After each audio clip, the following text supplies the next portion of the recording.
What's up, guys? It's your man, Donovan Sharpe, and welcome to the first official edition. Now, I don't know exactly what we're going to call this podcast. Onyx and I have been kicking around some ideas, but I want help from you guys in the chat. So first, let me welcome my very special guest. She is the one and only, the lovely and talented Onyx Muse. How you doing?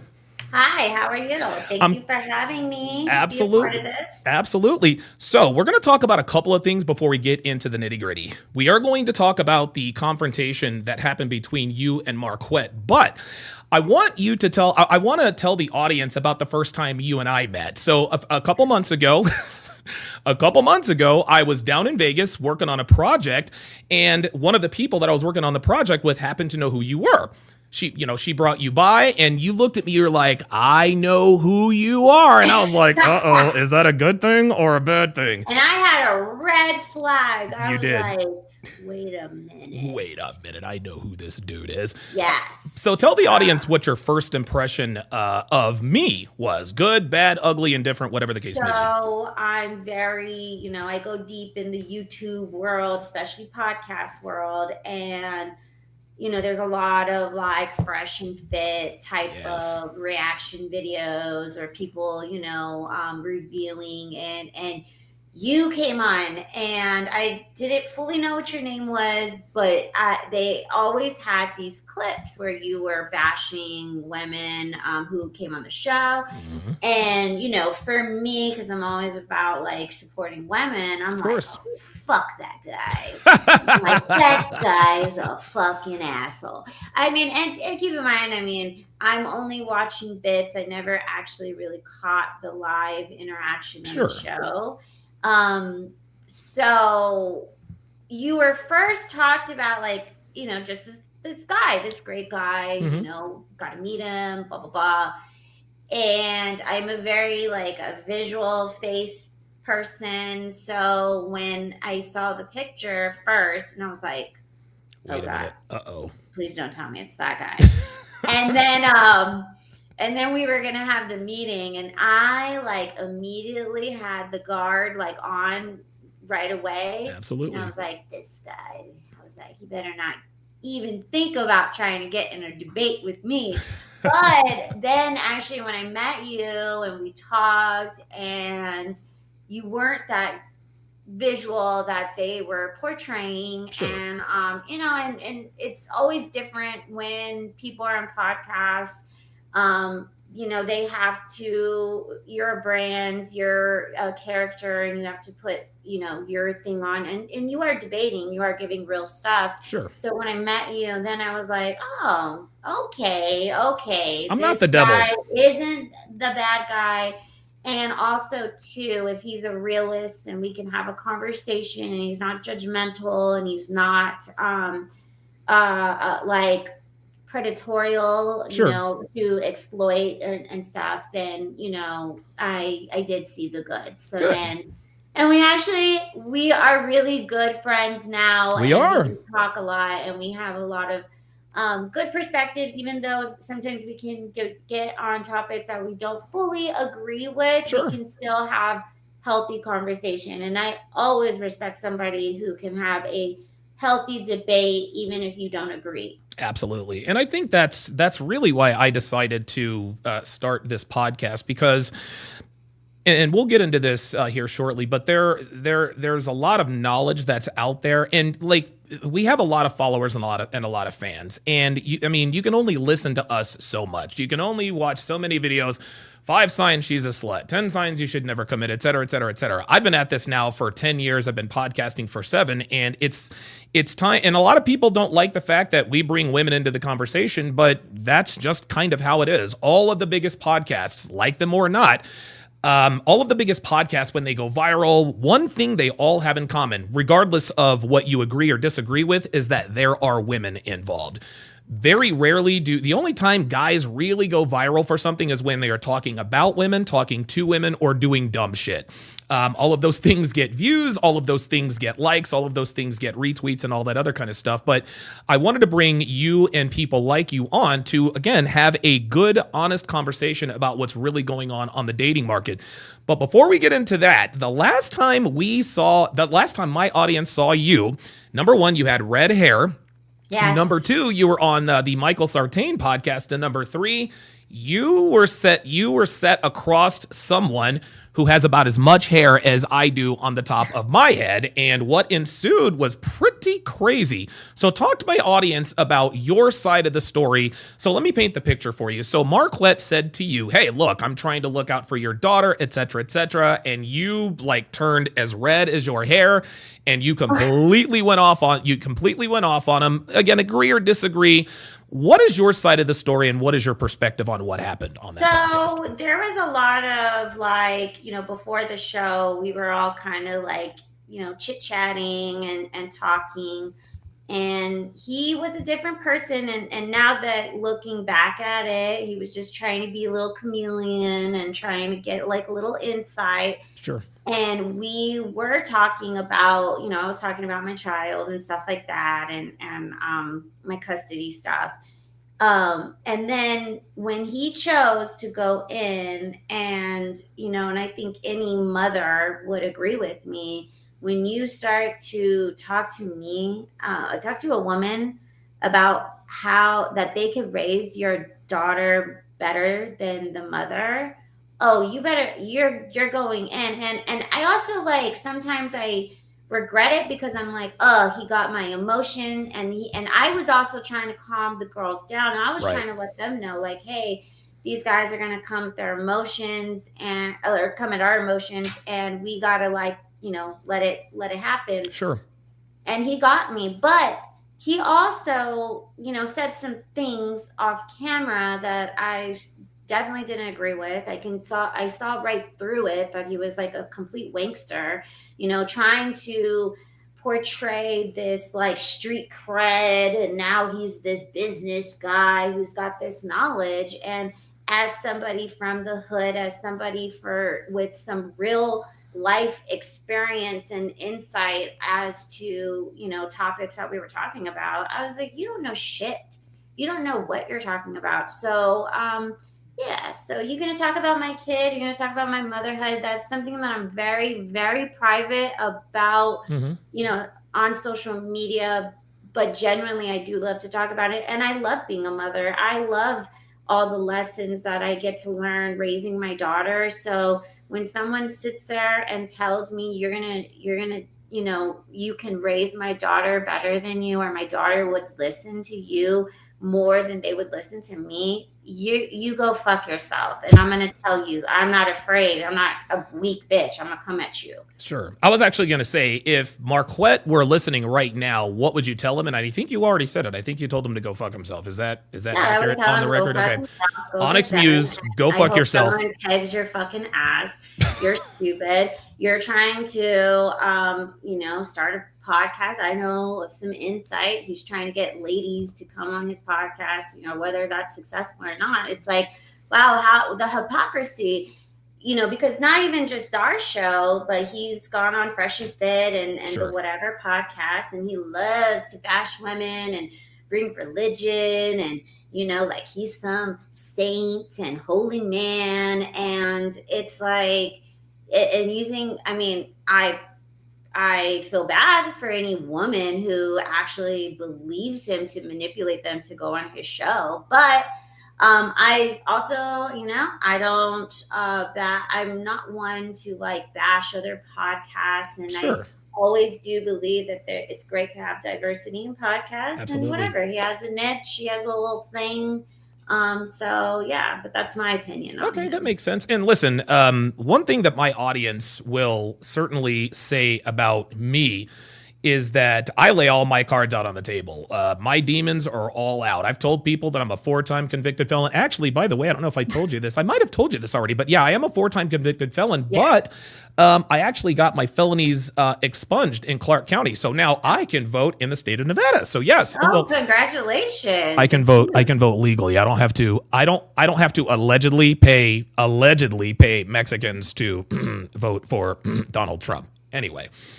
So things are going well there, but yeah, I've never purported myself to be this perfect bastion of perfect red pill knowledge. Listen, man, I've got my blue pill days, I've got my blue pill tendencies, but at the end of the day, I try to live my life as consistently as possible, and I think that you and I have a mutual respect in terms of our lifestyles, and I think that's why the two of us. I think we have great on-screen chemistry, and when we talk on the phone, we'll be like, all right, I'm going to call you for 10 minutes. An hour and a half later, we're on the phone. You know what I mean? That's just kind of how that goes.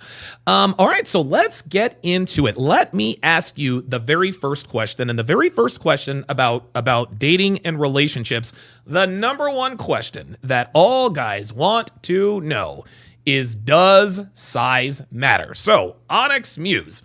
Speaking from someone with your experience, understanding men and women, male-female dynamics, does dick size matter? Yes or no? If yes, tell us why. If no, tell us why.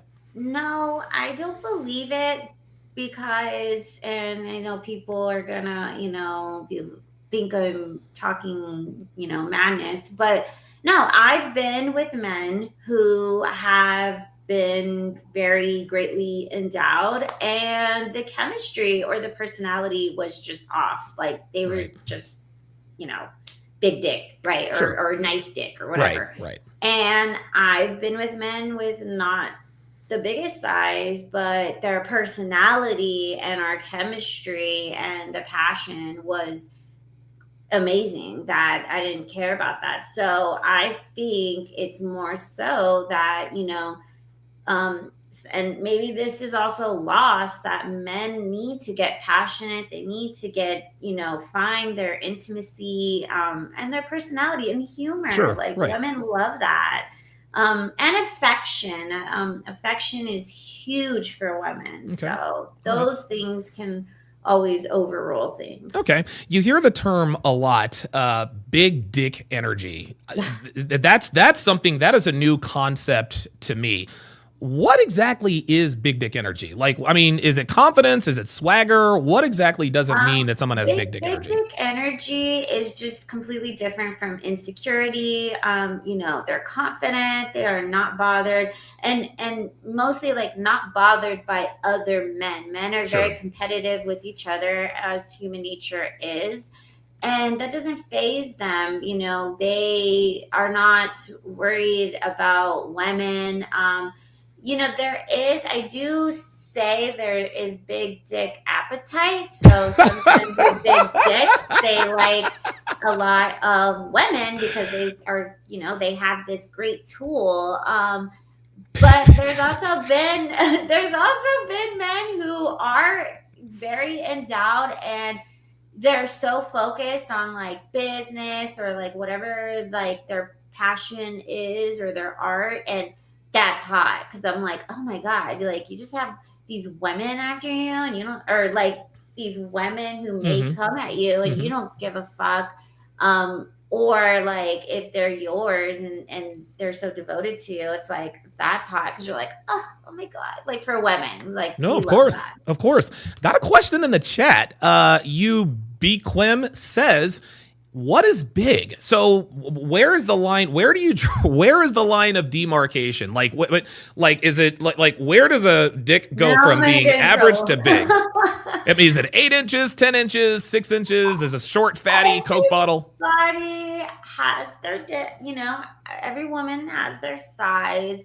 I would say, for me, I would say in between like an 8 to a 9 could be great. I mean, 7.5 could be also great. Sure. But yeah, kind of in that range. It's like boyfriend dick, Right. Oh boy. Oh, I like that. There's boyfriend dick and then there's side nigga dick. Yeah. Right? Yeah. You know how that goes. I always look at I look at dicks like weight training. Like, some days you're gonna go, you'll try the big ones out because you're Sure. like, oh, let me See test what it it's all out. about. But if want that daily stuff, that the boyfriend dick is Yeah. always great. I like that. I like the concept of boyfriend dick. It also helps if your dick works. Yeah. I remember a while back. I forget what city I was in, but a while back, I met up with this girl, and we were like, we were partying, having fun, and like I tried to fuck her, and I've got a pretty decent sized tool, and so I tried to fuck her, and I did for a little while, but then my dick got soft. It doesn't really matter how big your dick is. If you can't get it up, it doesn't matter. Needless to say, I was embarrassed, and I didn't get a chance. I didn't get a second chance to redeem myself. So listen, I'll take the L on that. I will certainly take the L on that. Women, we're compassionate. Sure. We can empathize if, things aren't working. But sometimes it sucks for us because, like, we get all riled up and then we're ready. And then we're like, and then also we're kind of like, well, you can eat me out or I could go get my vibrator. And those, and sometimes men they don't want to eat you out, and that's okay, right? Yeah, I'm one of those guys. I don't eat pussy. I don't eat vagina. But then they also get offended if we want to, use our toy to like. We're weird like that. So we're weird. Yeah. We're weird like that. Listen. I'm a man. And any man who says that they're not insecure about their dick size is lying to you. That's just, listen, for good, bad, and different, that's how it is. I mean, dude, I know I don't have a small dick, but I mean, who isn't insecure about their dick size? Like, men being insecure about their dick size is women being insecure about their actual size. That's just how it is. Sometimes we could get insecure about our tit size. Yeah, so let me ask you this. This is a very good question. So, a man being insecure about dick size, what is the female equivalent of a man being insecure about his dick size? What's the equivalent? Yeah. Oh, like for women? Yeah.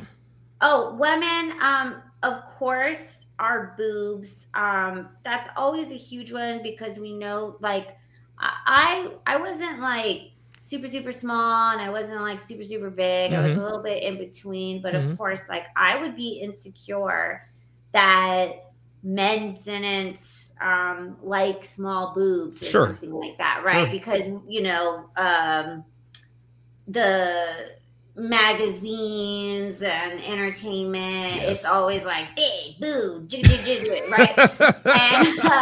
And so I remember I used to wear 2 bras sometimes because it like looked good. Oh, 2 bras. So that's like, you remember stuffing your bra, right? Trick. Yeah, wow, 2 bras. And women, because we want to, it's like we want to attract the other mate. So when I was go-go dance, so I go-go dance, and I used to do that all the time. And then not until I was 23 and I got like with the older boyfriend, and he was like going crazy over my little boobs. And I was like, what? Does he like this? Like, what the fuck? I guess these aren't much. And he's like, oh, these are great, natural boobs. And it started to like make me realize that, like, wow, like, okay, men aren't really as concerned if they're not ginormous tits. Like, you could still have small tits. And then I actually ended up, I really loved my little boobs. Like, I loved, I embraced it a lot more.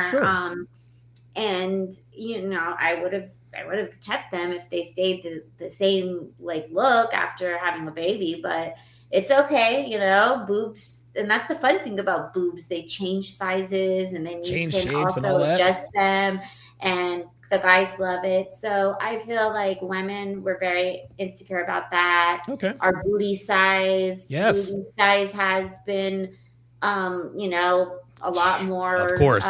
in the norm. Sometimes I think women go a little too far with getting Oh my BBLs. God. We will talk about that. Absolutely. But it's their body. Their body goals, and they want to do that.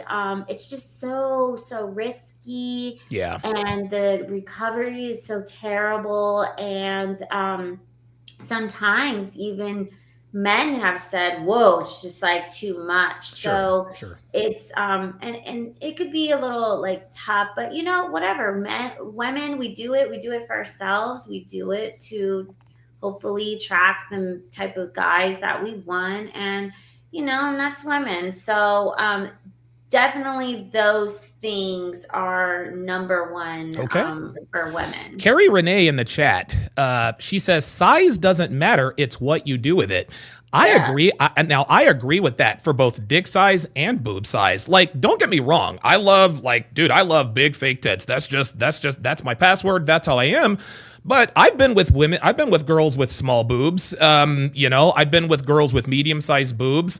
And it didn't turn me off that she had small tits or medium-sized tits. I mean, that's just kind of how it is. Would you say that that's kind of the same with dick size, or is it a little bit different?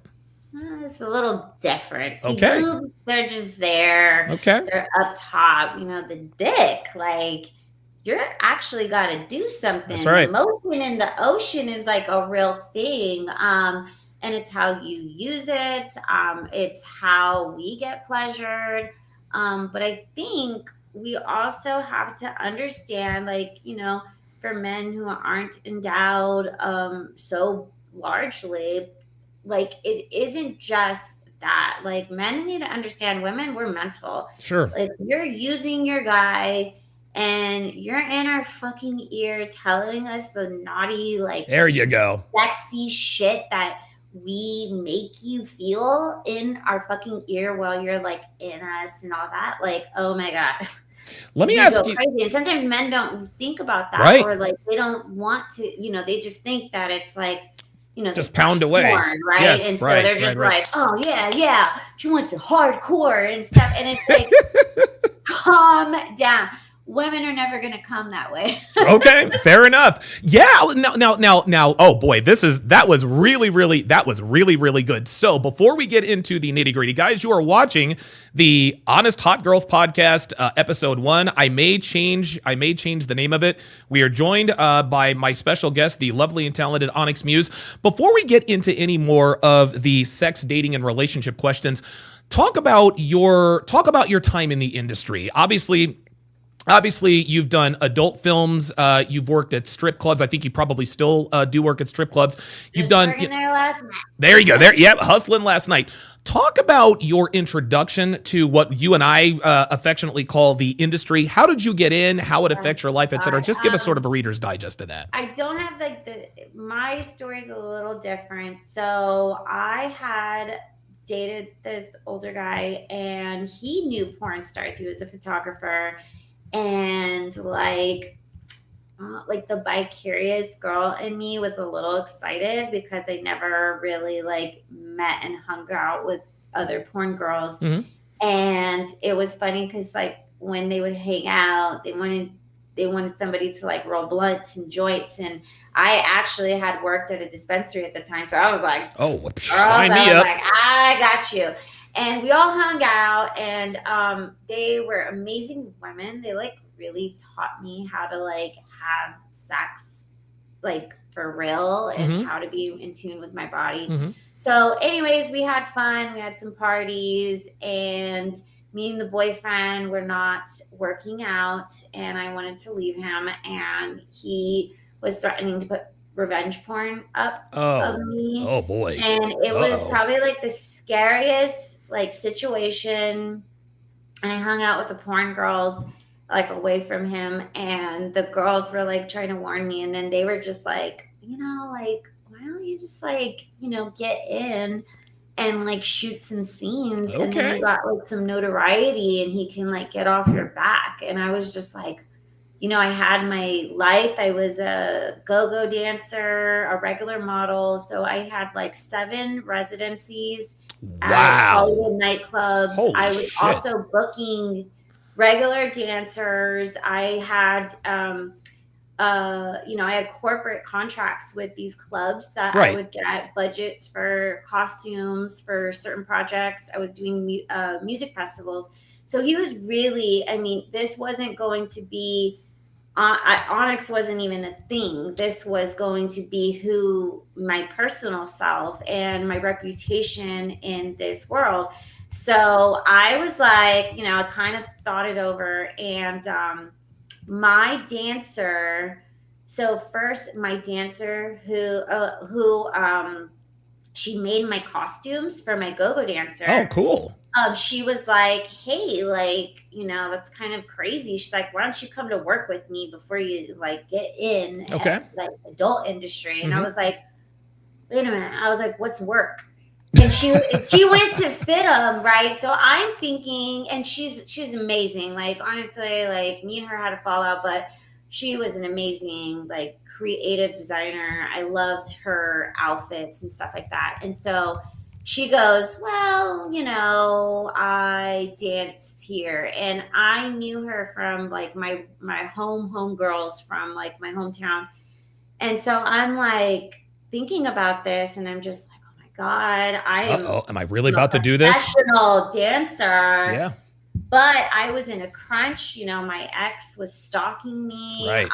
I was like, he had all my money, Right. and I literally had like, I think I had like barely $100, Oh my and God. I was just like, okay. And so I went, and I had the best night. I made like $600. Wow. There you go. And it was so easy, but it was, the scariest part was like taking your clothes off. Sure, sure. But it really, like, it wasn't Okay. after, like, Okay. and so then the first day that I worked at that club in LA, it was all nude, and this girl was like, "Oh my God, babe, you're like so pretty. Like, you shouldn't be dancing here and showing your nani." She's like, "Go to Vegas. It's 24 hours There you and it's go. only topless." And I was like, "What the Say fuck?" who? I was like, "What is Vegas like?" And so my homegirl was not, she was a little bit more introverted, and I'm definitely more extroverted. Extroverted, right? So I was like, "Girl, like, let's go to Vegas." I was like, "Come with me." And she wasn't about it. She kind of was like comfortable with her club in LA. And I mean, I was on fight or flight. I was like, you know Survival what? mode, man. Like, let's go. And so I did a few things. So even like, I was dancing when I was with this guy. I was also we had a deep, like, BDSM relationship, Okay. and he was my dom, and Okay. I tried being, I was a submissive. So I learned a lot about it. So even before like going to Vegas, I was like, okay. So then I before I did like the adult industry, I saw this ad for financial domination, and it was like, Wow. be in LA, and I was Yes. like, you know what? I was like, let me try this fetish stuff. I was like, I did a little fetish modeling. He was a really great like fetish photographer, my ex, and we made like, we had so many sessions that we had like just this creative juices of like making this fetish content, and Oh, I got wow. real deep in it. Okay. And so then I went into the meeting. I went into this interview, and I was also like, no, I should just go to Vegas. Like, it was like I was staying with my girlfriend, and Mm-hmm. it wasn't my place. Right. I wasn't comfortable. Right. And I was really like, okay, I can, the go-go dancing was only about $100 a gig. Okay. Not a lot. Right. Maybe sometimes it'll go 200. So that's why I had 7 residents. So I was hustling on that side. There wasn't a lot of go-go dancers that had as many residencies as I had. But we also, that was the hustle. You just kind of like work around all the clubs and stuff like that. But it was a lot of time, a lot of dancing effort. Of course. Compared to the stripping. So I tried out financial domination. I did this. I even like midway when the guy had asked me like what my fetish experience was, Yeah, it yeah. kind of like brought me like immediately to like ideas about like my ex. And I was like, oh my God. I was like, you know what?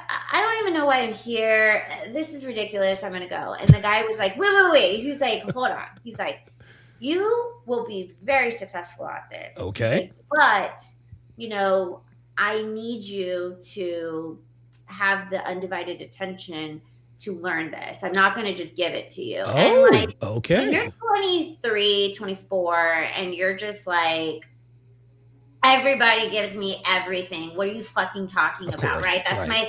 That was Sure. my ego. That was Yeah. my entitlement. Right. And I left the thing and I was like, I had my cousin with me and I was like talking with it to girlfriends. I was like, should I do this? I was like, this is crazy, right? Mm-hmm. They're like, yeah, it's absolutely crazy. Like these are weirdos and whatever. But I was so passionate about fetish. I Okay. loved it. I just didn't want to do it with my ex. Right. So I did it. I did the training. It was intense. It was pretty Yes. crazy. Absolutely. And kind of got the hustle. So I did dance a little bit, Okay. but I was also in between the dancing in LA. I was like learning this, domination. Mm-hmm. And it was so intriguing. I did my first session and I did really good. And then I started to notice that the guy was somewhat exploiting me because Oh. I became in demand. Oh, But okay. it was Well, intense because he's like speaking for me. He's like telling these people I am like experienced professional. I'm so sadist. right. And I'm like, whoa, wait. Slow down Wait. there, buddy. I'm like, you can't be telling them that. I'm still trying to learn this shit, right? Right. And when I did like, the first session was like your initiation to see if you could do it. There was other women Mm-hmm. getting trained. Mm-hmm. And it was amazing because they were from different areas. One was from New York, one Oh, was wow. like from Colorado. Oh, And wow. yeah, so it was like I was in this like very like secret society type of shit, right? And the guy, and also keep in mind, I have my ex-boyfriend stalking, harassing me, having people harass me for him. Ay, ay, It ay. was incredibly like I never had that like happen. So you were in demand in and out of the clubs, I see. Yeah, but so I was like, I was just stunned. I was like, who the fuck is like Who's at my I'm door? a normal person. I don't do nothing wrong to nobody. I left in good like intentions. Good. I'm like, but are you really trying to try me like I'm some dumb idiot? Like, Right. so I did it, and then I became so like good because the guy taught me. But I said, all right. I was like, you know what? I was like, fuck this. I was like, I'm going to Vegas, dyeing my hair red, and I'm going deep in, fin nom. Absolutely. But I'm also going to dance, and I'm Good. going to, if I find clients there, cool. But if I learn how to dance there and learn that world, that's what I'm going to do. Okay. And here we are. Spearmint Rhino for 10 years. Wow. It's pretty crazy. Wow. I still I don't always find fetish guys, but Okay. definitely when I do have a fetish prospect, I go in on You zero them. in. I specialize in financial domination, Okay. so it's much more lucrative. Yes. At first, I would also do sessions like in casino, like hotels. There was a whole like system to it. Mm-hmm. And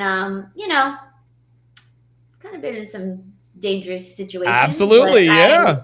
That Listen, was on trial future and error, and that was also learning the risks when you don't do the tradition correctly. Oh, okay. When you try to misstep, and this is why, Findom has become very popular, very mainstream, but also too, there's a lot of people who are watching it and thinking, I'm just going to go put up and become a dom. Right. No. Doesn't work that The way. true dom has to learn from the bottom. Okay. So you have to become a submissive in order to Oh. know who, like, you have So you have to be trained to be a submissive in order to be trained to be a dom. I did not. Now that I didn't know. And so when I hear, and this could be men and women, Mhm, oh, I'm just a dom. I just, I chose that role. Okay, then you don't know shit.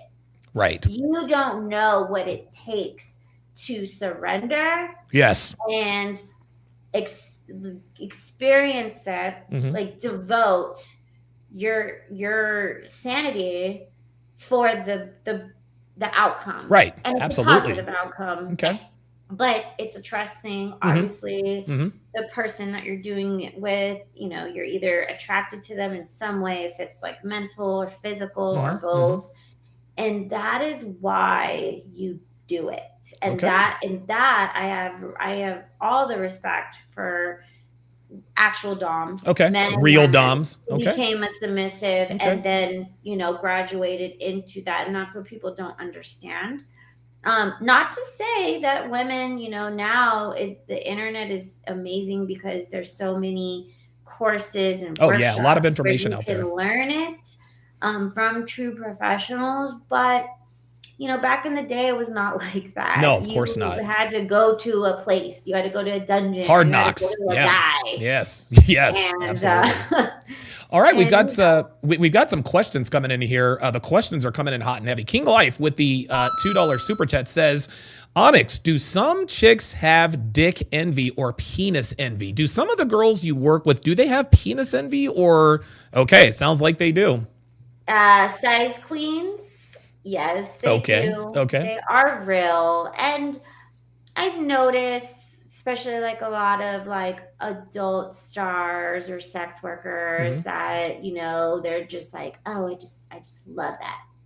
Just want a 10-inch dick and all that. Size. Right. And, unfortunately, that's what happens. But I think also they can tend to learn that sometimes the dick is just a dick, right? Right. And they want more. Yeah. They do want that affection. Of course. Maybe the big dick doesn't know how to do it. Or it's a plus if he does. Sure. But yeah, it's a thing. Just like if a guy gets with a woman who isn't as endowed of his his typical type. So. Okay. All right. Very good. Got a question from Alaskan K on my Discord. He says, Onyx, would you ever date a man that previously paid for your services? That's a very good question. Would you ever date a client or former client? We would definitely, it would have to depend on our chemistry, our bond, if it was positive. His money, maybe, if it right? Was, it has to be about personality because if he paid and he's a client and then we want to step into that realm where he's not paying, well, I better fucking like him in order for him to like date me and stuff like that. Yeah, so, of course, I mean, of course. Not going to say it's not possible. Okay, but... all right. Okay, very good. Another question from Alaskan K. He says, do you think it's beneficial for men's masculinity and mindset to frequent strip clubs? That's a very good question. Yes. Why not? Because I think that when you go to strip clubs, you're going to get a different type of women who are not at these bars, at those Starbucks barista, putting the representative. And I also feel like, men who are like online dating and they go on these Tinder dates and this, of course the girl's going to give, and vice versa, men too. Sure. They're going to give you your best representative. I'm great. I go to church and I, donate to this or I blah, blah, blah, blah, blah, blah, blah, blah, right? Because we want people to like them. Of course. And at least at the strip club, women, first of all, I do not go to the strip club thinking it's Tinder and you're going to pick up a girl because you need to be respectful to the fact that women are there for one thing, to get money, to get paid, satisfy their life, pay for their bills. This is an exchange. theoretically, Yeah, men, you should know what the fuck is up. Don't that's come in right. the club and offended because we don't want to go on a date with you before you've even bought a VIP, right? I'm just keeping it real, Keep it okay? real, man. That's what's up. Hey, Um, so guys, listen. If you want to date a stripper, don't try to holler at her if you haven't bought a VIP. I'm just gonna put it out there a little bit. and also too, a lot of men, especially with the red pill community, you can't handle it. It takes a real type of guy to You handle dating a look. stripper. I'm gonna tell you what. I have dated about a half a dozen strippers. You're 100% correct. You've got to have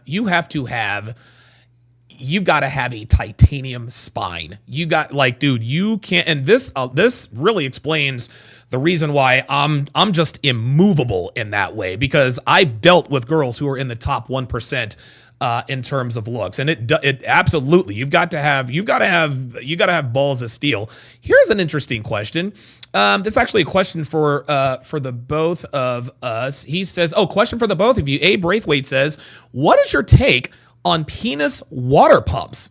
What is your take on penis pumps? Have you ever experienced a guy use? Because I use penis pumps every Never. once in a while. So what's your experience? I mean, hopefully somebody didn't use it and I didn't know about it, but I cannot say. Oh, okay. But I don't know how long it lasts. It doesn't So like this if is the thing. yeah. This is my take. Mm-hmm. Okay, think about women who were doing the two bra thing, Sure. right? Right. When you get down and busy and the bra's got to come off, Mm-hmm. well, Mm-hmm. then it's going to go down. And Right. so if you're going to the woman, and let's say you guys have such a great bond, Mm-hmm. you want to go for the long term, not the short term. Well, then you got to have that awkward conversation like, hey, by the way, I've been pumping my dick and it's not really this size. My dick really isn't this big. It's really So, kind of um, but if you explain it and then you say, hey, look, I got a crazy idea. Let's try it together. I got this dick pump. Can we pump it up and let's figure it out? let's That's go. cooler than Doing being it an like off in the slide. imposter, Like, all like right, a let me dick get this imposter. surprise.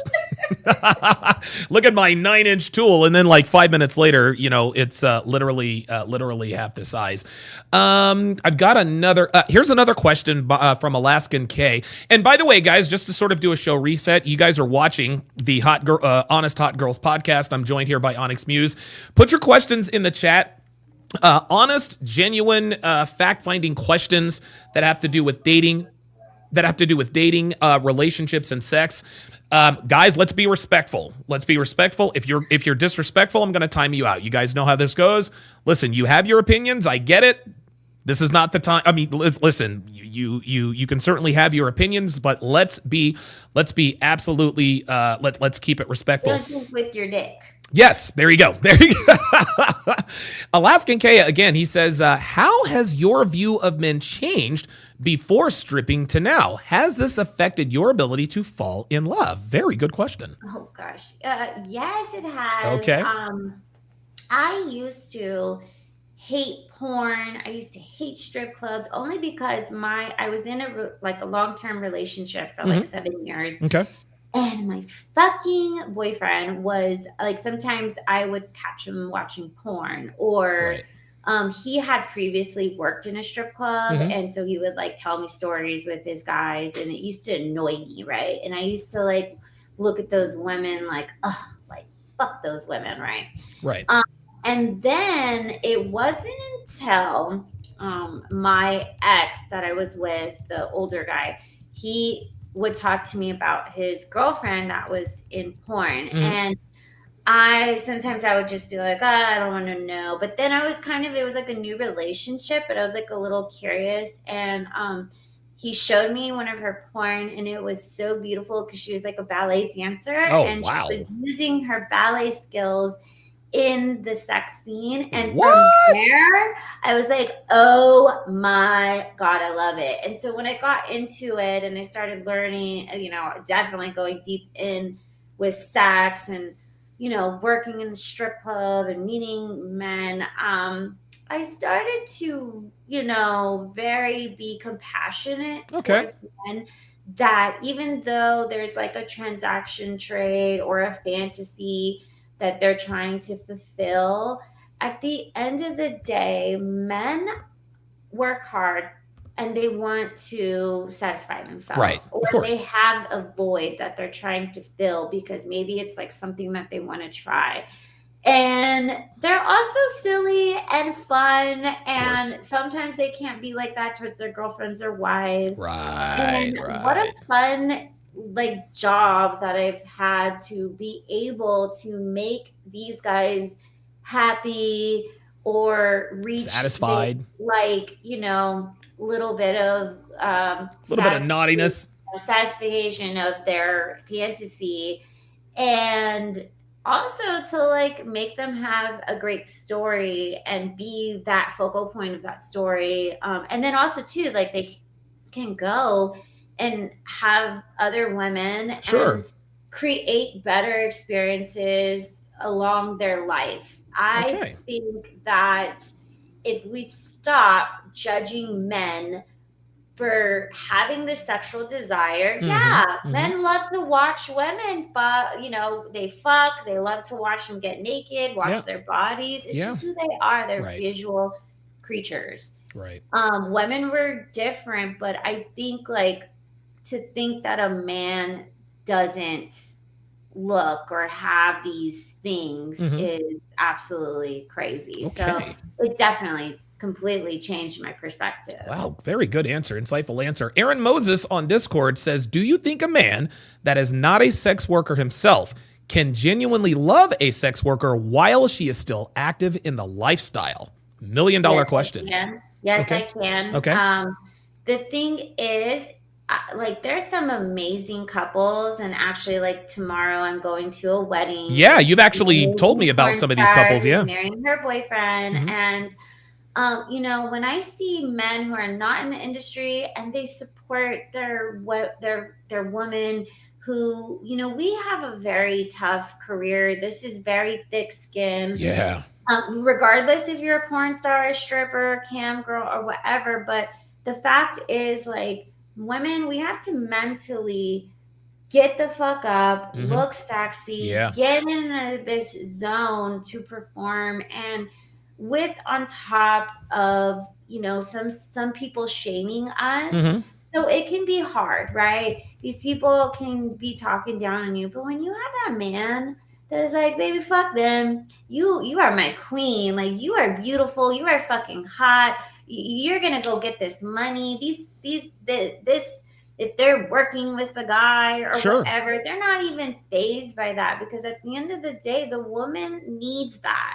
We have our girlfriends to pump us up, but it means so much more mentally for women to have a man that supports them in this industry and can help guide them, protect them from other, predators. Right. Like, I do believe that love can be found with a sex worker and a non-sex Okay. worker. All right. Very good.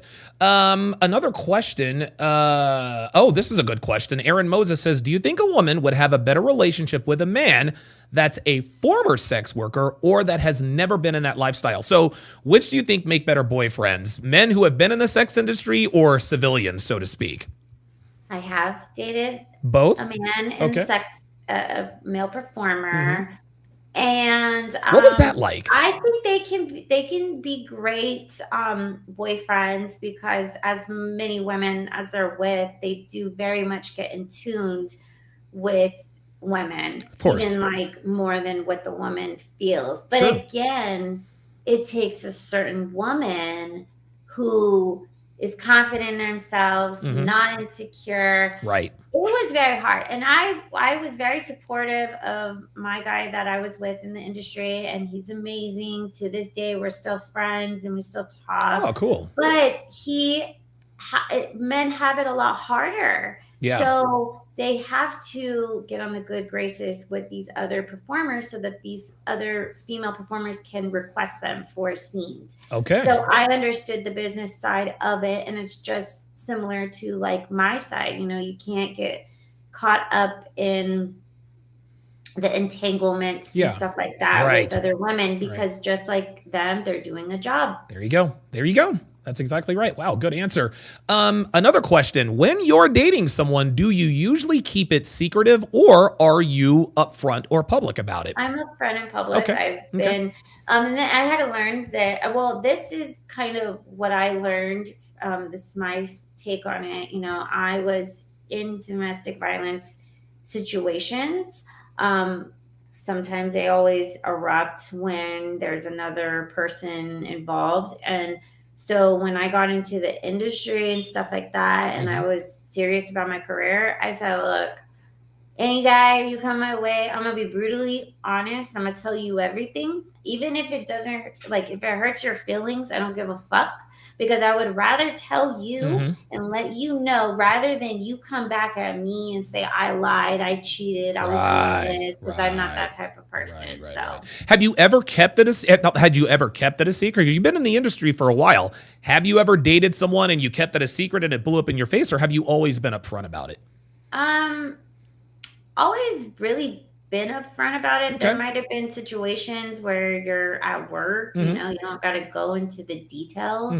Mhm. Sometimes, like, the thing is that I'm also respectful that I don't talk about my situations at work Yes. around my Right. guy out of Right. respect Right. because I know that that could be very damaging. Yes, it could be.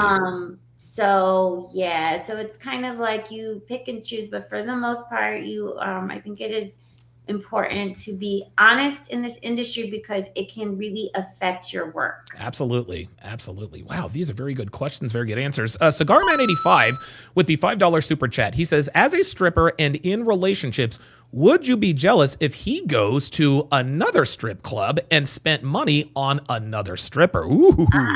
I wouldn't be upset about him spending money on a stripper, but Okay. the thing that could raise some eyebrows for me is the chemistry and the connection.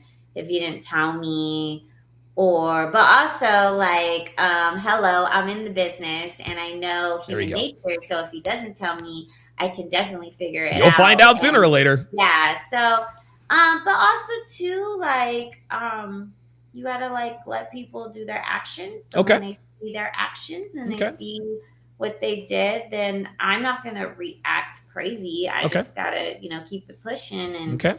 I could hurt their feelings a lot harder than they could Absolutely, hurt mine. absolutely. Boy, these are very good questions coming in. Aaron Moses on Discord says, "What are some methods a woman can utilize to not have her work take a mental toll on her?" See, because I'm talking like you and I, we've had extensive conversations about dude life, girlfriends, boyfriend. I mean, like Yeah. you and I have had really, really intense conversations. And you seem to be, because I know other girls in this industry. You and I know a couple of girls in this industry that are not quite right in the head, and it's clear that the industry has taken a toll on them Yeah. in a bad way. How is it that you have been able to, at least what it appears to be, even in person, you seem very level headed. You're not crazy like you've told me stories about other porn stars who are crazy. What are some things that you've done? What recommendations can you give girls who are in the industry to at least minimize the mental toll it takes on being in the industry? Yeah, so I just like being a mom, That's one way. I think about when I was in my relationships. In order for me to do this work, right, and I'm in a relationship, and this man is giving me the privilege to Hmm. do this. Okay. So out of respect for him, it doesn't matter if I have someone requesting content or requesting me at the strip club, even though it could be good money. Hmm. I Sure. need to cut, discipline myself to Okay. set aside personal time for me and him Hmm. Okay. to have our relationship, have our time. I turn work off. And also too, like, I let guys know when I'm in the strip club, Sure. when the time is right, Hmm. especially Hmm. like if they become a regular, like I have a boyfriend and I'm going to spend time with him. And sometimes girls don't do that because they want to still seem, that they're single. And I'm sure that that can work, right? Okay. But eventually, like if you're actually honest with them, Hmm. I like. I've had these regulars be my longtime regulars for years Wow. because I am honest with them and I'm Okay. not also giving them pressure that I want to There you invade their go. life even more. There you So it's go. great. And and the guys will be respectful, and you also like, you can't control a client if, say, they want to go to the strip club and you're not available, or if they're Okay. online and you're not available, they got to go request a video for another girl. Oh fucking well, right? Oh fucking well, the money will come. I Sure. think having time to with your boyfriend, your actual partner, is Okay. important. Okay. And the money will, you'll come back and you'll get more money. So having the FOMO, really, really like growing mentally strong to be able to say fuck it, I whatever. think, yeah, listen, I think there's something to be said because and I think, and listen, I'm not in the industry, but I've dated plenty of girls in the industry. The girls that the girls that are always on, always performing, whether they're with me or not that I'm, making it rain or anything like that, but like I've dated strippers and she's cinnamon on stage and she's cinnamon with me. And the girls that are cinnamon at midnight and this and that and the third, and they don't know how to turn it off. Those are the girls that really check out mentally, end up Yeah. doing drugs, killing themselves, et cetera, et cetera. However, I have dated girls in the industry that do take time to let me just take a breather. Let me spend time with my kid, my kids, my boyfriend, husband, whatever the case may be. And they seem to be the most mentally as mentally stable as it can get. Does that sound accurate? Yeah, it does. Sometimes there is like an identity like loss. Like Yes. sometimes You girls, they blur get the lost lines. in it, because also like when you go into the industry, they're not going to call you by your legal name. They No. got to call you, and it's like it can be in conversations and like whatever. You're going to be addressed as your stage name, Right. so Just like I'm doing sometimes now. girls will take that so far, and Wow. when they get out of work or they're hanging with people, they'll be like, They yeah, can't turn it off. and this Yeah, girl right, always big dicks, blah blah blah. And it's like, oh, calm down. Like, we don't got to do that. But there is some great ones that, like, they know, like, a lot of veterans that they know, like, okay, I got to put the show on. Boop boop boop, cameras, blah blah. Yeah, And yeah. then once we're done, okay, don't bother me.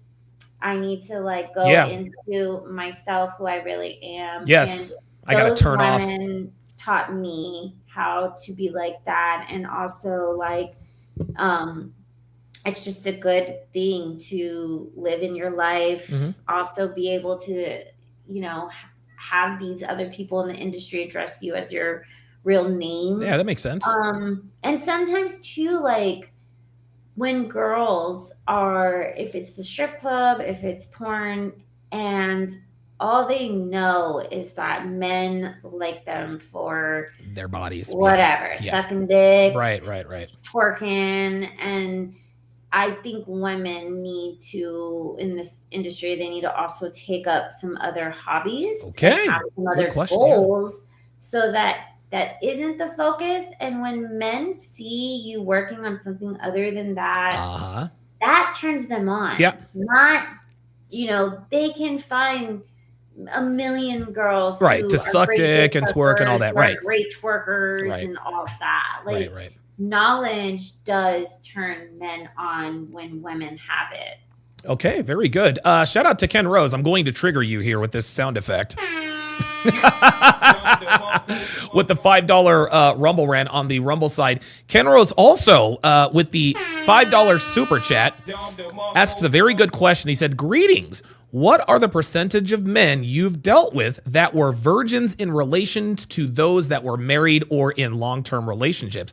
Yeah, what are the percentage of men that you have performed for that are non-experienced? They're virgins as opposed to married guys or guys in relationships.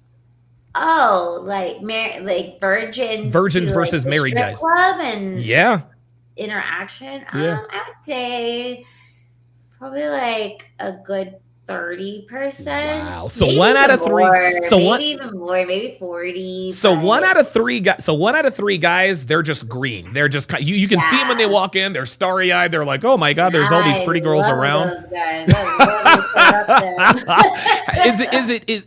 Is it easy to get is it easier to get money out of guys that are first timers, or is it a little bit more difficult because they're apprehensive?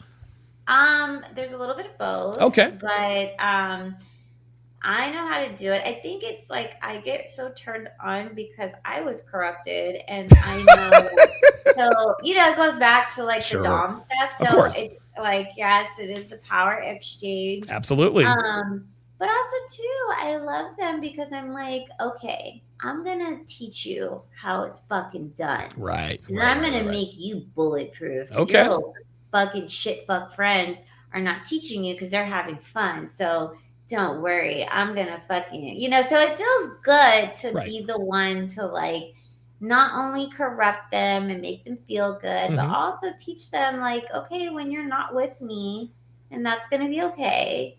And you're gonna go into another strip club, but I want you to be the man. There you I go. want you to be in control. Okay. Because I don't want other women to think that they can There you corrupt go. you, manipulate you. Got it. Oh, that makes sense. That's on the back end. King Life with the $2 super chat says, "Have you ever had a boyfriend on set while filming?" That's an interesting question. Yeah. Wow. What was that like? I filmed with him. Oh, Yeah. okay. Well, that makes sense. Have you ever filmed with somebody else? He was never like at a scene, but my boyfriend was very he was experienced in the industry, so he actually would prep me when I would meet like a director or a certain performer and stuff. So he was very supportive, and Okay. anytime like he would perform, I would be supportive of him because I was like, yeah, Get it. Get down those bitches, get them down. So yeah, no, I totally had it. Like, That's funny.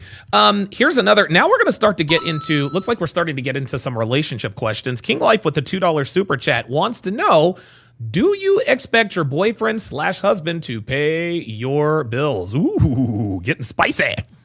So, no, I don't. Oh, no? Okay. I Okay. work. Okay. However, if my boyfriend has a problem with me working, Uh-huh. well, then he needs to put up or shut up. There you go. But I will say, even if I've had a boyfriend, I've had plenty that have offered that. Okay. I'm a type of person, I cannot not work. I'm a worker. I like to do it, even if it's not this work, I would do some other work because I just can't help it. And I do think that women should still work in case situations don't work out, and you still have a backbone to follow. So, Okay. yeah. Man, you are killing it. People, dude, the reviews are in. Man, there are so many fantastic questions. These are really good questions. Yeah, they're very, very good guys. questions. Here's another question. What is a line that men can't cross with you, whether it's in the strip club, on set, et cetera, et cetera? What's out of bounds? Controlling, for sure. I mean, obviously I'm a dom, but I think just like when I'm kind of free flowing with you, I'm not pestering your life and all that. Like if the jealousy or the insecurity gets out of control and you want to control aspects of my life, I'm going to be gone. Definitely shaming me of what I do. I don't like that. And oh my gosh, mostly the control. I'm a Gemini, so like I need to be free flowing and have my life. So like to be like controlled and overly like, where are you going? What you doing? Blah, blah, blah. Like, I hate that. Like, that would drive me crazy. I would just be like, so yeah, that's kind of a line for me. Okay. Here's another question by Transit in the Discord. I'm going to reword it because I think I know what he's trying to ask here. How does your dating perspective, what is your dating perspective knowing that most men that commit to you would rather you do something else for a living. This is it's almost like a continuation of the last question, but clearly most men do not want to or can't handle or don't want to handle dealing with a woman on a romantic level that is in the industry. What is your thought process when, you take a liking to a guy, knowing that most likely he probably would rather you do something else? Well, this is how I kind of maneuver with this. Okay. I know who I am. I know why I'm doing this. And I have a purpose as to why I sacrifice myself to do something so controversial. Yeah. I'm a mom. Okay. I have a child. Okay. I have a life that I want, I expect, or that I will work hard for, so that I have that for my daughter. So yeah, of course, I'm not dumb. Like, I know that men don't want me doing this, but then I have to let them know, okay, so you met me doing this, right? Wasn't a problem then. You're in this, and I Right. know you're kind of taking this step to the next level. Well, if you don't want me doing this, well, then what are you going to do to make me upkeep the life that There you I'm go. paying for? Okay. And are you going to help me transition into something? Of course, I'm going to transition myself, and I will move at my pace, how I want to do it. Mm-hmm. But if you are uncomfortable with it, you should either not date me if it's too much, or fucking work hard and fucking help me get out and do something better. So, and I've actually said this before, and I was actually with Glenn Lawrence.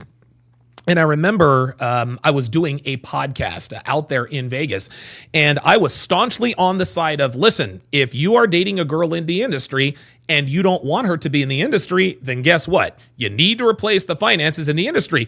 Kanye West is now being sued by a woman for, wrongful termination or whatever. She claims that he raped her or whatever.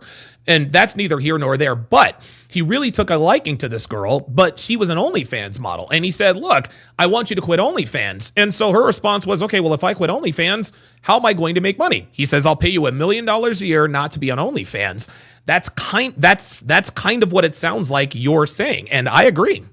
But now look at what's going on. We got, you got to look at the long term, because I've done this. I've quit the industry for a man and, making him happy. And I thought it was the good thing.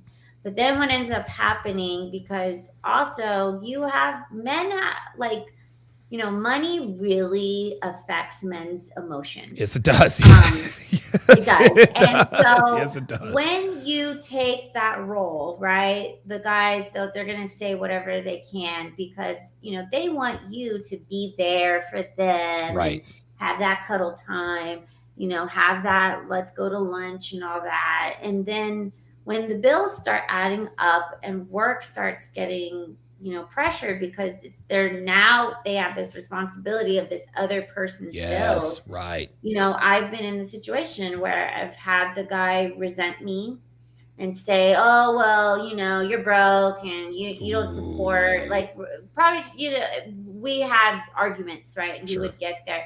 But the fact that you say that, so when you say that to a sex worker, well, guess what? She's going to come out, and I had to say, oh, I'm broke. I'm a broke bitch, right? Right. Let me go get this money, and you're not going to like the way I go get it. Yep. There you go. Gotta shut them up. So, and then also, like, okay, if that causes a problem, I think women, like, don't be afraid to go back into the game and get what you need, because I've had to do it several times, and Sure. It's helped me bounce back. Good. But at least now you have to learn from that wisdom. And I think also men have to understand, like, if you are going to take a sex worker out of sex work and take that responsibility and then shame her for not inputting or not contributing, It's counterproductive or whatever, and you think that you're going to talk to her like Shelly who works at Kmart, you're tripping. You're tripping. Shelly at Kmart. Because she's going to go deep in, like, hold up. I got this I got these sugar daddies. Right. They were not even pressuring me. They were giving me money. Yes. And taking me shopping. Sure. Oh, yeah. And Yeah, they you have. think I'm going to put up with this? Wow. I don't care how big your dick is. Hashtag Shelly at Kmart. That was fucking awesome. I don't know if Kmart's still open, but is it? I think we totally just dated ourselves there. I don't know. Somebody find that for me. Is Kmart still around? I don't know. You guys get the point. Well, of course, absolutely. Shelly at Kmart, Walmart. Here's another question. What would you say is the main reason your relationships end these days? In other words, I guess what they're asking is, why do your relationships end while you're in the industry? Because they can't handle the insecurity. And also, it's not even that they can't handle that. For men, they think that I'm going to potentially fall in love with one of these guys and run off into the sunset and all that. And sure, don't get me wrong. You know, I'm sure there's situations where, because you get you get offers all the time. Like I'm sure you listen. I'm sure you get guys doing this all the time. For me, because I'm a very, very loyal person when I do have somebody. So I always, like, when I go into work, and even like other people, like women who like judge me for doing this, and they don't know what it's like.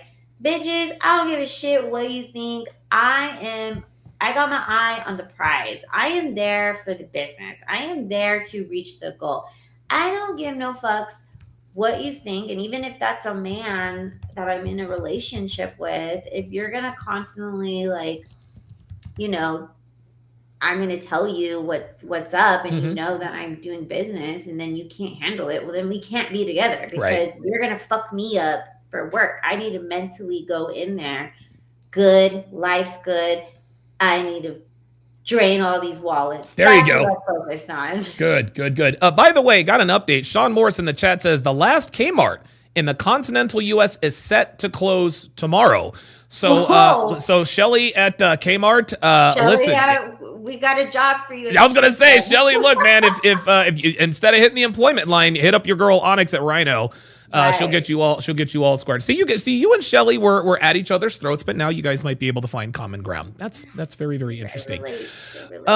Here is another. Oh boy. Do you think men just play the game long enough to be able to sleep with you for a few months? That's interesting. Have you ever been finessed by a guy who pretended to like you only to sleep with you? You gotta understand something. Okay. I am from the adult industry, and I know sex. Do you think I am not in tune with what men have to say in order just to get that? Because I can tell in their personality if they're not asking about me, if they're not genuinely interested in what I got going on, and I can, put two and two together. But then also too, I may use them for what they're using me for. Go. So you have to. I'm not emotional, and I don't get. When I was in my BDSM relationship and I did a polyamory relationship, I really worked on my jealousy skills. Jesus, you had to. I'm not going to say that there is women in the industry who haven't had that realization. So for me, I'm bulletproof. Maybe sometimes I could get a little jealous. Sure, you're human. But I don't let it take over me. Okay. What are some tells? What are some phrases, actions, body language that tells you that a guy is being disingenuous with his intentions? Because to me, the truest form, relationships are transactional. The truest form of a relationship is between a John and her client. Because without the money, there is no sex. Without the sex, there is no money. That's transactional. If I'm in a relationship with a girl, if I'm not having sex with her, we're not in a relationship. So what are some things that guys try to do that to try to fool you into sleeping with you for a while that are like, okay, wait a minute, you did or said that, now I know what's going on? I'm going to put my little secrets out there. I hate it. We're going to build an empire together, girl. I hate it when men call me baby, and I immediately turn that down, and I go, you better get a creative name better than that. Okay. Several bitches baby. Right. It's not special. Good. I okay. can tell the way that they hold my hands. How is that? How? I can tell the way that they hug me. Hmm. If they, I can tell a lot of things. Body What does hand language holding is tell you? very, huh? What does hand holding tell you? It's the way and how the grip is of if they really want to hold my hand, if they really want, and not to say like, yeah, there's probably some players that they know this and Sure, whatever, of but course, it's the feeling. It's all in feeling. I'm a very, very intuitive, empathic person, of so course. I take all of these very seriously. But also, I've been cheated on. I've had men. Before I got into this industry, I have experienced, cheating, heartbreak, Of lies, course. deceit. So I've learned from a lot of wisdom, but if you're gonna play me, I'm Yeah. gonna play you even harder. Okay, fair enough. Transit on the Discord site says, how do you cope with the emotional demands and, how do you deal with the emotional demands and the premise of your job? In other words, how do you mentally deal with the emotional demands of being in the industry? I'm very spiritual, Okay. so I meditate, I do mantras, I have Self-affirmations, things like that. handle like ceremonies, stage. I mean, it sounds like cuckoo. Like some people can be like, Crystals and "Oh, that shit's rainbows. weird," but really, it does fucking help. And I make sure my aura is all good, mind, body, spirit, all of that inside. So that is personally how I cope with that. And I understand, like, I have to do this Have to. before I go Yeah. and work in the Yes, darkness. absolutely. I see, I was seeing, I haven't seen her in a while, but I had this astrologist, and I would do these readings, and she would let me know, like, you work with a lot of spirits, a lot of, and the spirits are ranging. They're good spirits and there's really bad, dark spirits. So it's really important to self-care. Of Just course. take a moment to regroup from what you experienced, and you have to always like cleanse yourself. Okay. Wow, these are very good answer. CDL in the Discord. Oh, I'm sorry. Cigarman85 with the $5 super chat says most people retire by the age of 65. At what age will you retire from the sex industry and why? I am going to retire. My goal is before 40. Okay. But not in the sense, like, I would say being a performer. Yes. We've I had have conversations so much about this. insight into the business and the behind the scenes around the business that I would love to still work around the adult industry with some aspects of it, but more so behind the performers, teaching performers. I am working on a workshop so I can teach women all the hustle tricks and all the things that I do to do this, because there's nobody teaching you. I did it. I had to do it. I had to learn all on my own, and there's good people and there's very bad people. Women who, they would want to help you win, and there's some that are haters. So for me, with all this knowledge, I think now I'm turning more so into like an advocate, education, teacher, with everything that I know. So wow, good answer. Yeah. No. So you learn from the school of the hard knocks, and you want to be an advocate for women who are new in the business so they don't get taken advantage of. In terms of, now we know that there are good and bad people in every industry. What percentage in the industry, being a sex worker, which sex is easier to deal with or harder to deal with? Is it easier to work with men or easier to work with women? Women in what sense? Oh, wow. Are we talking about like lesbians? No. I'll put it to you this way. In terms of good people and bad people in the industry, is a bigger percentage of men in the industry good versus bad, or the percentage of women? In other words, are there more good men than good women in the industry, or vice versa? So, in other words, which sex has the higher percentage of good people versus bad people? Women, of course. Wow. See, because a lot of people, Onyx, say, well, men only get into this industry and they're exploitive and this and that and this and that and a third. But I think women like you say, listen, man, there are a lot more women who are after your throat than men. Is that accurate? Yeah. Okay. Oh, yeah. Wow. And, Why do you like, think that is? And this is what I had to learn. Like, when I did professional go-go dancing, Mhm. there was at least a decorum that you had to be respectful to the other girls. You couldn't, like, publicly, like, or even behind the scenes when we're rehearsing, go attack the girls. But there was a lot of shit going on behind the scenes around it. Like, you could feel the vibes, but you Sure. just had to, like, work with this person. Okay.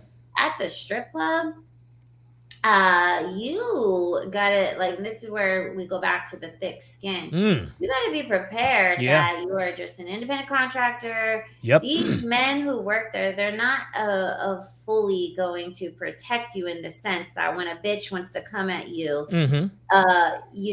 she's gonna come at you. Right. You gotta defend yourself. So there is a misconception that girls are fighting, and yes, it happens in many aspects, because when money is involved and women are getting money from clients or working together, or one gets a better opportunity than another, oh boy, tensions rise. And also, like, you can't be no sucker bitch. Like, if some bitch is gonna come at you, like, especially, like, the number one rule, and it's so weird because this is changing, and the veterans taught me this. Okay.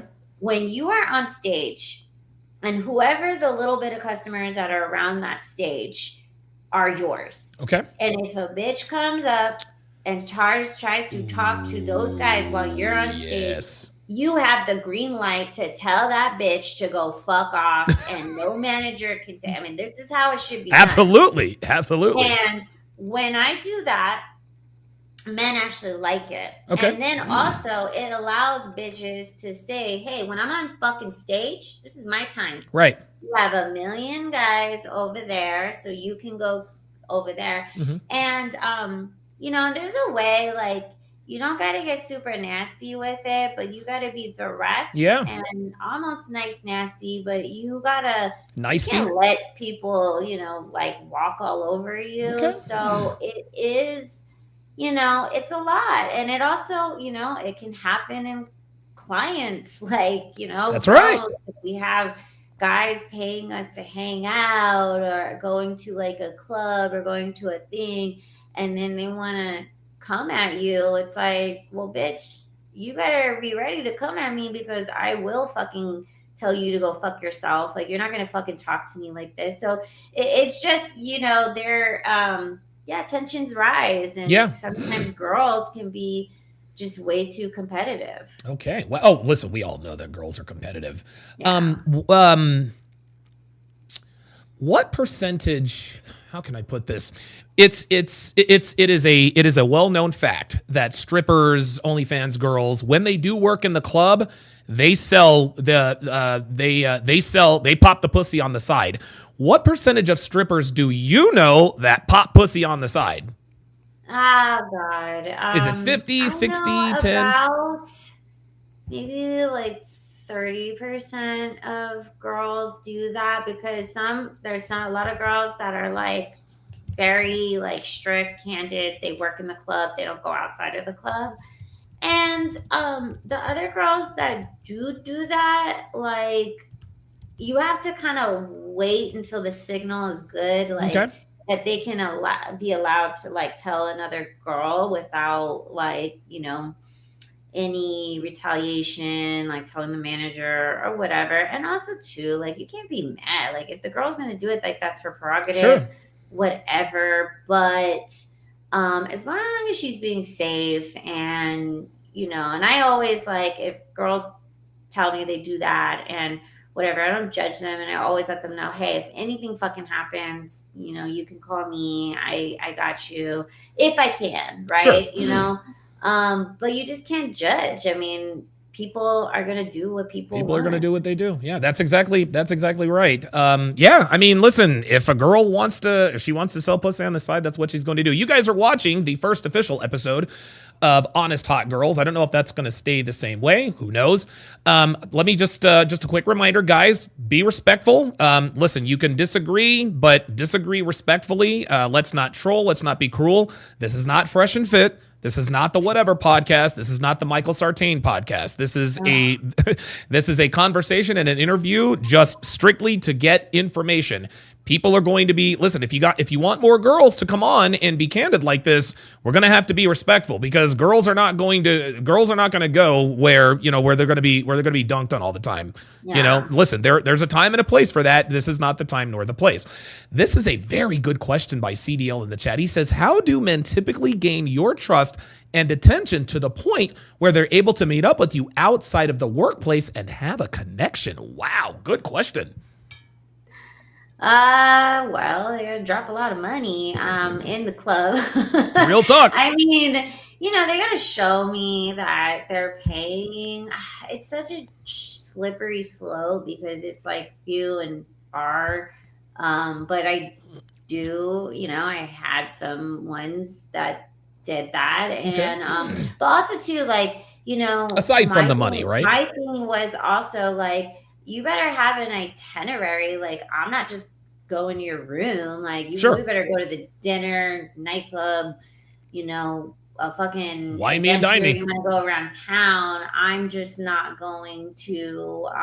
If you're looking at me thinking that I'm just going to give you a prize for some alone time, to be put in a situation where you're going to try to fuck me, like, or if you think I have a number for that, no, you're not going to get my trust that way. Wow. Okay. Very good. Excellent question. Here is another. Alaskan K wants to know, how often do you party? And he asks, what are the top 3 wildest parties you've been to? Just give us a quick story of the wildest shit you have ever seen at a party. And I can see the mind already working. I can tell you that there's more than one. Because I've lived in Hollywood, and how I even found this world was a very crazy party.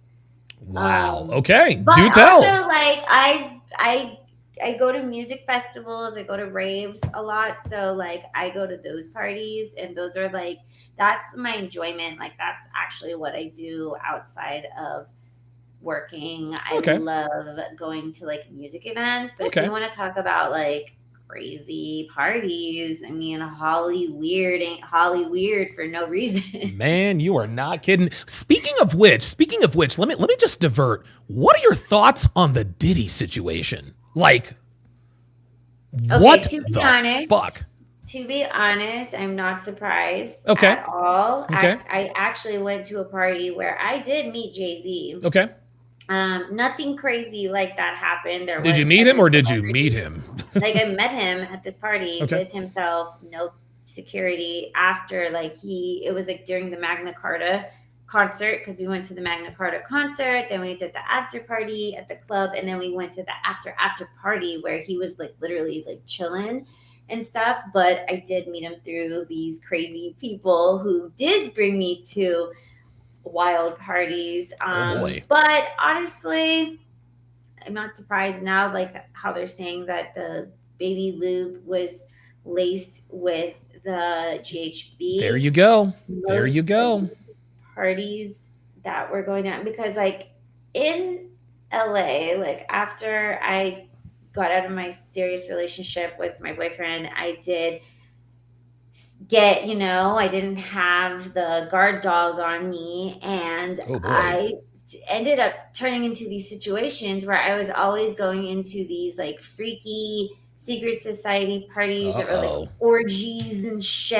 I didn't like super, like, get involved, but I watched. But there's an element, and also too, like, with all these celebrities, and then you also have all these lost people. They don't call it Los Angeles for nothing. Los Angeles, yep.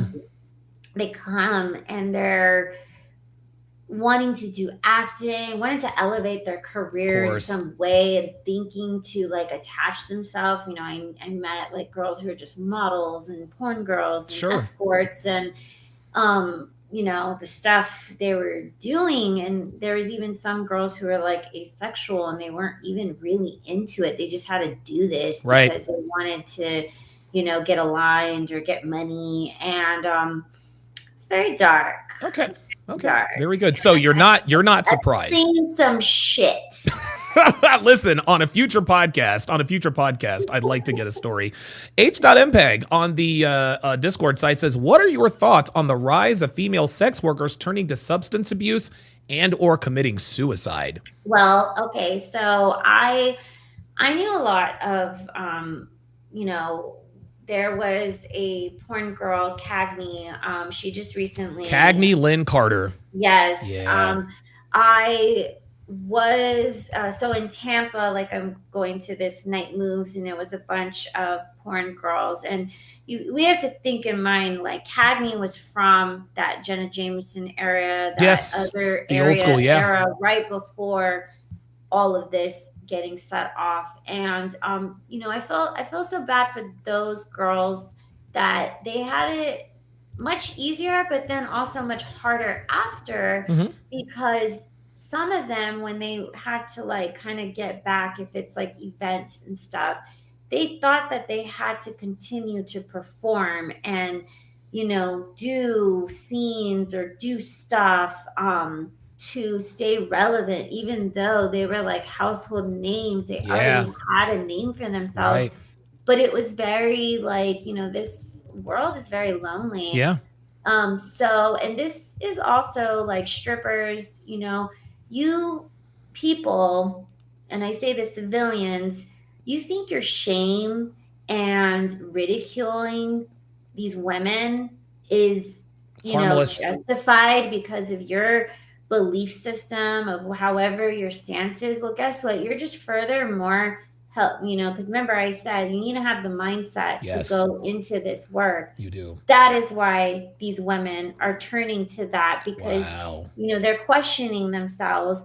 And also I was just speaking to a gentleman last night. I said, you think women are in here like we're on fucking Tinder and we're hoping a guy comes in to ask us on a date? Yeah. No, Yeah. we're mothers, we're domestic violence survivors, we're women trying to get away from the bad experiences, and we're risking, we are It's a risky job. sacrificing ourselves Yeah.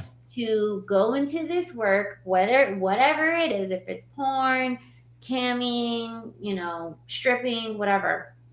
And we have to keep a mentality. Like I say, I'm mentally strong, but I come from a different cloth, right? Sure. Of course. But there's a lot of girls, and I've met a lot of girls in this industry, and this is why I advocate so much for women, and I want to help them, because I've lost girls to drugs. I've Right, lost girls right. who, you know, they just couldn't keep a hold of themselves. They've died. There is several deaths, and it's so sad because they were beautiful people. Yeah.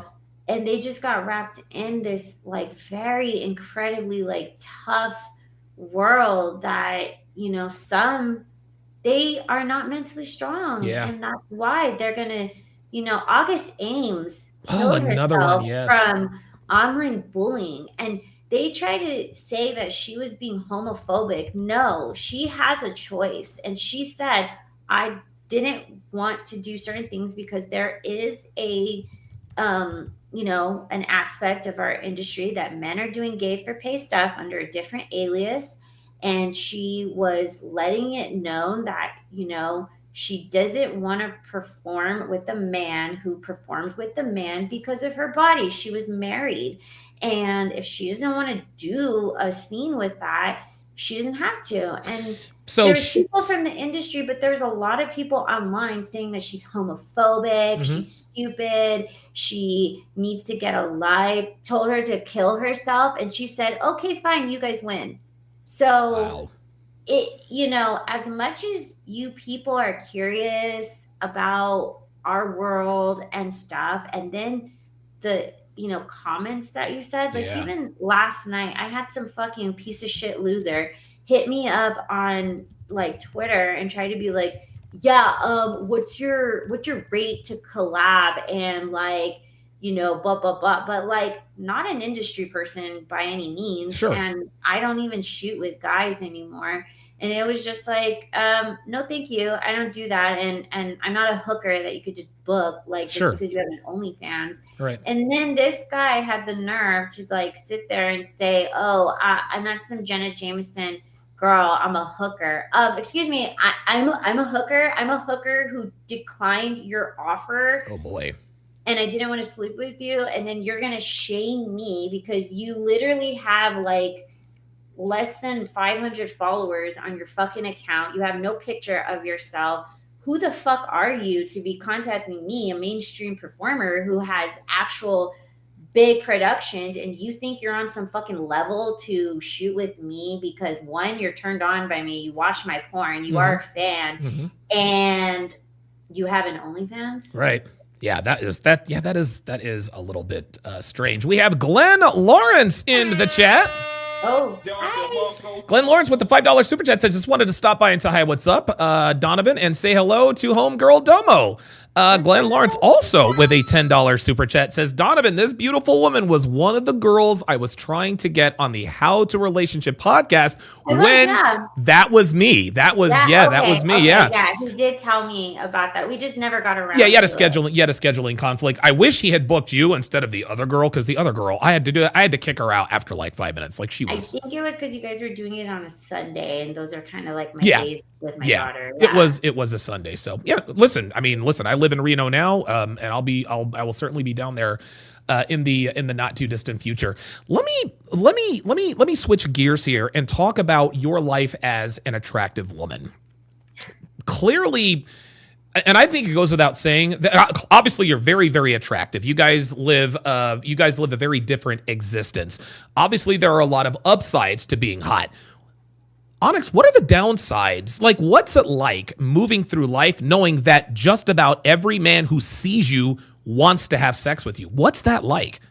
Sometimes it could be a little like overwhelming, or also annoying. Okay. Because sometimes like I do like want to just like talk to them about like editing or like software or DJing or whatever. And then like, when they have to like tell me, like verbally tell me like their thoughts about me in person, and I get it. Oh, it's because of my career. You think I want to hear this. Right. It does make me have a little down respect, because I'm like, do you think I'm that easy? And I'm going to be like, oh my God, you think I'm so fucking hot and you want to shove your dick in me? Oh, give me your dick, right?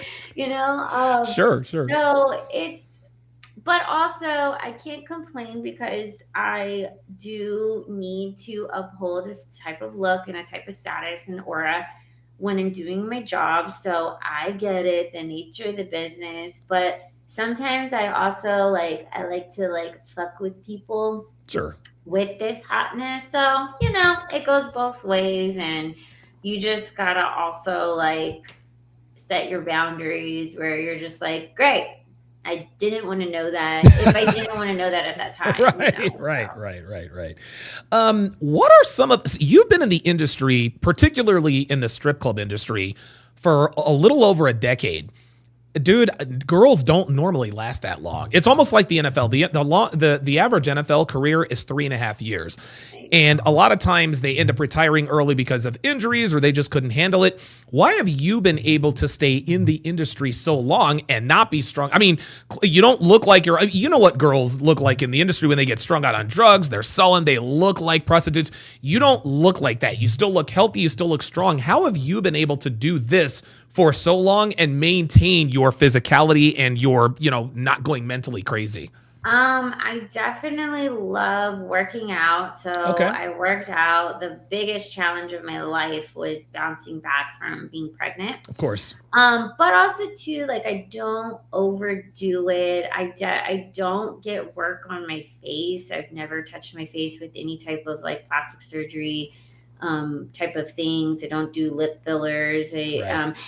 There's nothing wrong with girls Sure. who do that, but then you get to this point where you are going to keep going at it. I'm really like, I don't like to be addicted or attached to anything, like Okay. have a commitment of something.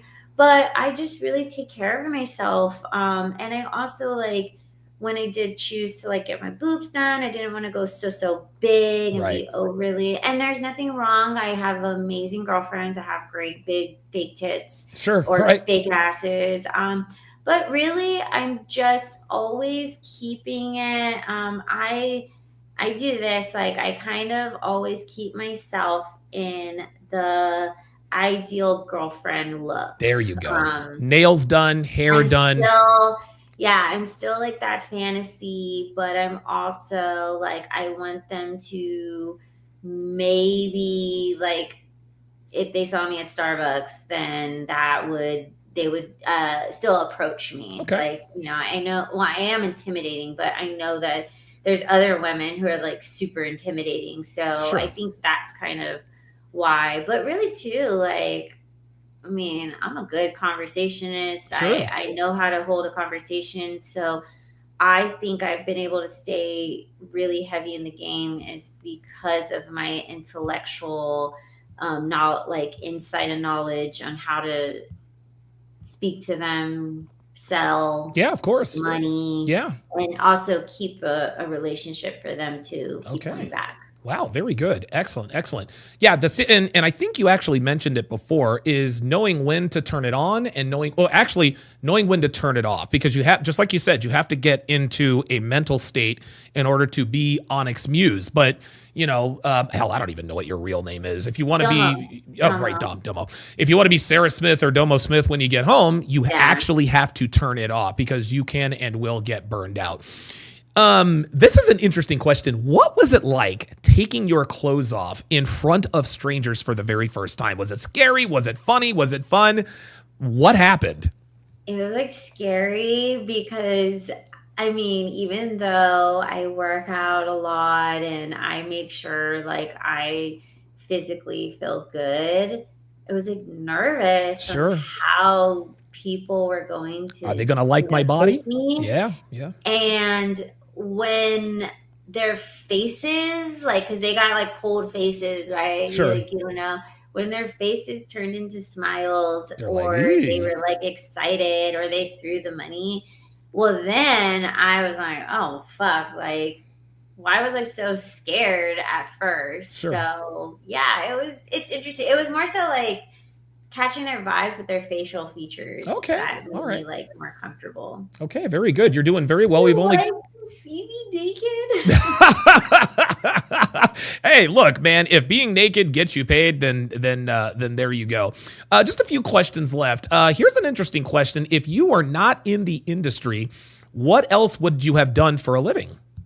It's a good question. I went to school for sound engineer and music production, Oh, so that's that's right. a Yep. big one for me. I also did a little bit of film school, Okay. and that was like super exciting. Like I really found Foley so nerdy, but I found Okay. that to be fucking interesting. And ironically, it's not really male dominated. Oh. Or Oh. I think it is male dominated, but there is some great women there, or there's not a lot of women in it, and they're kicking ass in it. So but I just also, I was a legal secretary for a real estate attorney for a long time, and Okay. I really got knowledgeable of like law. I am a little considering going to law school just Okay. to, do divorce law or Domo at law. There we go. prenups maybe, but yeah, I'm really good at computers and nerdy shit. Okay. All right. Well, I mean, who knew? Who knew, right? Yeah. I think that's what a lot of people, men and women alike, and I think that's probably one of the downsides of being a super attractive woman, is people automatically assume that you're sort of hollow upstairs, right? Yeah. And let's be honest, most hot girls are hollow upstairs. Like, you know, like the stereotype does not exist for no reason. But what is the response? What's the response from men clients when they figure out, oh, wait a minute, like she actually can hold a conversation? What's that like? Oh, they get excited. Okay. Like I had there's like these finance guys for a finance conference, and I mean, we were having conversation, and then he was like bringing up the elections, and Oh boy. I was able to talk politics with him, and also too, like I was talking to this to a guy last night. I think women also need to understand that if you are going to go into this world where, yes, you're going to inspire a man to dig in their That's pockets and right. give you money with a smile on their face. Before you do that, you got to build rapport. It's Right. good to watch sports, Ah. football, golf, stocks, any like all these things that men like, so that you can talk about it, because that turns men on. Right. If you can actually be able to talk about these things that men care about, Yes. aside from, oh papi, like you want a VIP, you want to go to the back, Right. it's like, don't like, because also too, men work very hard, Yes. and they also know that women can use them, and they don't want them to not, I mean, it goes a long way when you ask them what their name is and you can actually fucking remember it. Like, Huh. but if you are so concerned about dancing and going in the back, they can see right through you. And unless if they're a guy that they're like, all right, fuck it, whatever, they'll go. Well, guess what? You're not going to have a regular like that. Right. Right. And that's what you got to do. That's what you should focus on as a dancer, is having a regular Okay. and having them come back, so that you're working smarter and you're not always coming into the strip club on ground zero. I need to get these many guys. Like I have guys hit me up. Yes. They let me know when they're coming to town. That's where you want it to be. Like, okay, Yeah. I'm going to the club, and I definitely know I'm gonna make money. In that same vein, as we round third and head for home here, in your opinion, what are the top 3 or 4 mistakes that women make when they're in the sex industry, when they're, stripper, porn star, OnlyFans girls? What are some of the biggest mistakes that women make that end up getting them burned out, or ending up like a Cagney Lynn Carter or an August Ames or a Shyla Styles? The big one is okay, like if it's with a customer or whatever, making it seem too much that you want to be with them. Now, we want them to fall in lust, okay? Yes, we want them to adore us, but when we're in the time. So I was talking to this with some men. A lot of these women don't understand that, okay, these guys are married or they have a girlfriend, right? So when they're outside of that club, you let them know, if they have that, you need to like let that guy be. Don't bother them. Don't pester them in their life, because they're going to be like, oh, fuck, what did I get into? Because now this can affect my marriage. Right. But you want it to be when that guy is doing his thing, and when he has his free time to go and see you, he hits you up. So you need to preoccupy your life, your time with something else other than bothering that guy. The problem with women when they get into, like, say they have a desperate situation, they really need rent, but maybe that guy is not coming to town anytime soon. So they're all fucked up and they're like, oh, I'm just gonna like, hey baby, blah, blah, blah, blah, blah, and send pictures Right. or stuff that, the wifey may be able to catch it. And then guess what? The fun's gone. That There guy you go. can never, you're the fucking Jezebel that the woman is over. Like, she's going to be on guard. So you want to respect that. The issues with Cagney and August, Right. It's about having a strong support system that speaks to them beyond their performer, who they really are. And also, like, don't respond to these internet people. They are Yeah. noise. Even though I'm not gonna sit there and leave them unaccountable that, oh well, we're gonna ignore you. You're just noise. But you guys can do this. I think it's the responsibility of these people, because most of the time when they do this, they just want our attention. Sure, of They're course. like Yeah, little, that's yeah. like little children. Yeah, right. But you also have to like not take it personally, not phase you. If there is like drugs or alcohol that this stuff really affects you, then I highly suggest taking a break from that, or not even like reading that. And this is again like why I say this is thick skin. Yeah. There's so many Not girls for the weak. now, and it's so saturated, and they want to get in the OnlyFans market, and everybody's talking about it.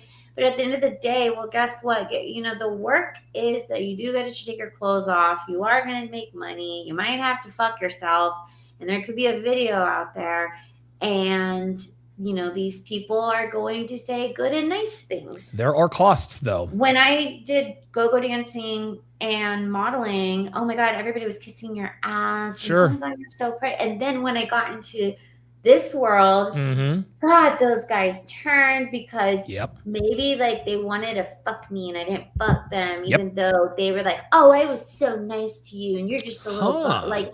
So it's really crazy. Like you're going to deal with all these different mental, imbalances. Like people are going to love you one day and hate you the next. Sure. And also you're dealing with people's like sexual, like things that is going on with them. It's a slippery slope. Like, I know guys are going to be like, oh, it's bullshit. But I really do like the moon, like when there's full moon and shit and stuff. Or even like if they're not good in themselves and they don't kind of like take care of themselves or have self-care, then that can cause this extra like baggage from them, because it can it can affect your soul. Okay. So yes. So having self-care, this is why I meditate. Right. This is why get your mind right. I do all my sage. This is why I do all my spiritual rituals before I go into the club. And also like this is how I deal with you fucks that fucking write me and tell me some stupid shit. I know who I am. Sure. I am here. Like you could say whatever. I don't care. I'm out there and enjoy. It's not for me. It's for you. So. Okay. Very good. Last question of the podcast. Other than the obvious markers of attraction, tall, dark, handsome, money, what turns on Onyx Muse? Like if Onyx were to, no guy is perfect, but there are a lot of guys out here that would ask a guy, what do I need to do and be to be attractive to women as attractive as you? What are just, give us just sort of a Reader's Digest version of, guys, this is what you need to do to be attractive to girls who look like me. I love a man who is so into his business, like into his hustling, whatever it is. And like when I'm not, I know this sounds crazy, like when I am not the focus, like you enjoy sharing this aspect, but you're focused on something, whatever it is, that's fucking hot to me. And a lot of women think like that too, because the fucking 7-Eleven guy is going to say, oh, you're beautiful. This guy is going to say, oh, hi, pretty. Like, we get that. Sure. And don't get me wrong. You guys are very nice for telling us comments, but that's not going to move the needle if we want to be with you or not, right? But when a guy is interested in us and is willing to like share their like work, their that's their life and their success, and they're excited and they're working hard, or even their failures, Sure. They can, have humility, but they can share with you to pump them up. That's sexy. That's attractive. Like that's what women turn on. Like, don't be just focused on me. Have something to be focused on. And like women love that. You heard it right here, straight from the horse's mouth. Guys, we tell you guys this all the time. You cannot worship hot girls. Hot girls get worship from everybody else. If you want to separate yourself from everybody else that's saying she's beautiful and gorgeous and I want to be with you, focus on you. Focus on the business. The more you focus on your business and your purpose, the more women will focus on you. Is that accurate? Yes. She is the lovely and talented Onyx Muse. Guys, be sure to follow her on Instagram at OnyxMuseXO. Listen, I think it's safe to say new episodes that will be coming out of my podcast. I have some great interviews and I have more to come as good. well. Excellent. And, listen, I think it's safe to say that you'll be making regular appearances here at TSR Towers. Any parting thoughts, any closing thoughts that you have before we sign off here? I just want to say thank you guys for tuning in. I love all the questions that came in. You guys actually asked some really good questions, and please be nice to your local or, any sex worker that you see online now that you have a little insight of the mental space that they're in. And thank you so much. And please tune into my podcast. Absolutely. She is Onyx Muse. That is going to do it for Hot Girls Being Honest, episode 1. Who knows? We will see you guys next time. Take care.